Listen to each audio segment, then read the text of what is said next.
In 2011. All men dream, but not equally.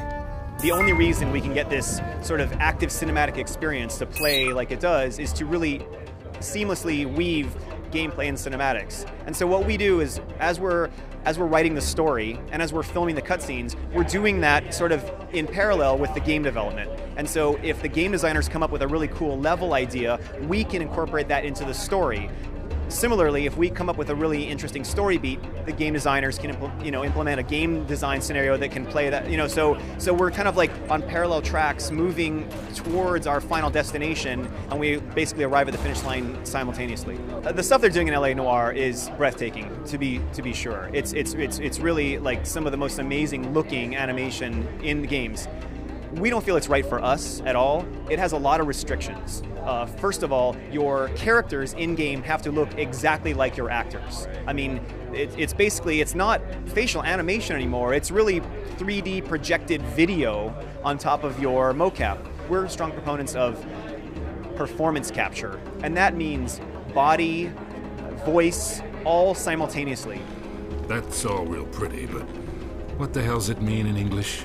So on Uncharted 1, we recorded on this kind of like in this airplane hangar, recorded the mocap, and then we went back into the studio and overdubbed all of the voices because the room we were doing it in was not good acoustically. On Uncharted 2, we premiered the idea of recording voice and body motions at the same time.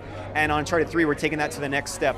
We have better microphones, we're in a better room. I mean, we get about 95% of the dialogue that you hear in the game is actually recorded while the actors are recording the performance. And you cannot do that with a technology like LA Noire. You have body animation, and then you go back with your actors and have them sit perfectly still, perfectly motionless in a chair and record their lines. And we've talked to our actors about this. They're like, how am I gonna emote? How am I gonna, if I'm saying like, drop that gun, like, how am I gonna do that perfectly still like this? And so there's a little bit of a disconnect between head and body, and you're pantomiming a previous performance, maybe even a performance by a body double.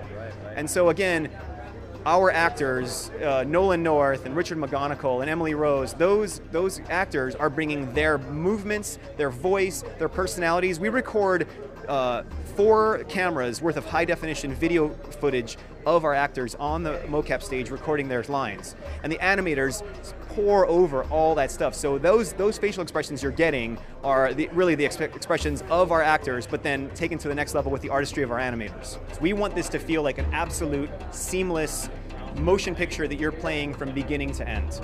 And the only thing that we do where we sort of take you out of full control are in some of the more dramatic and some of the more emotional cutscenes. We still feel like using a directed camera with a director's eye really helps convey emotion and tone and character development. We're a really collaborative shop at Naughty Dog. There's a very flat structure.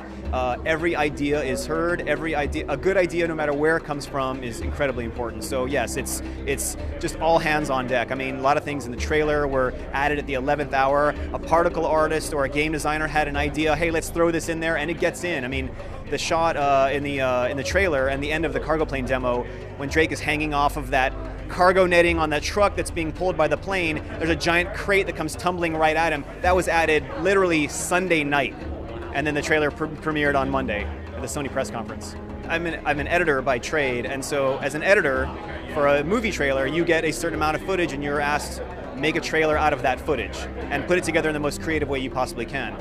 In the games business, you're more of a director, really, because you can reshoot and say, oh, let's get this shot from this angle, let's change this, let's do all these things. So you're a sort of a director, editor, and so it's a lot more fun, it's a lot more creative, and it's challenging, but the freedom is really addictive. I say be passionate about your art, practice your art, and absolutely just follow your dreams. I know that's hokey, but I'd say make cool stuff. Just keep making it. Don't hold on to your ideas. Don't be precious about your ideas. They're your ideas, and it's half your idea and it's half your execution. So just do stuff. Put it out there. Talk to people about it. Like, collaborate with people. Share your ideas. We'll tell you all about our tech. We'll tell you about how we do things, because we know that even if we tell you how we're doing things or what we're doing, it doesn't mean you can actually do it. so shared, you know? Like, that's how you learn, that's how you get better, and that's how you improve on your craft.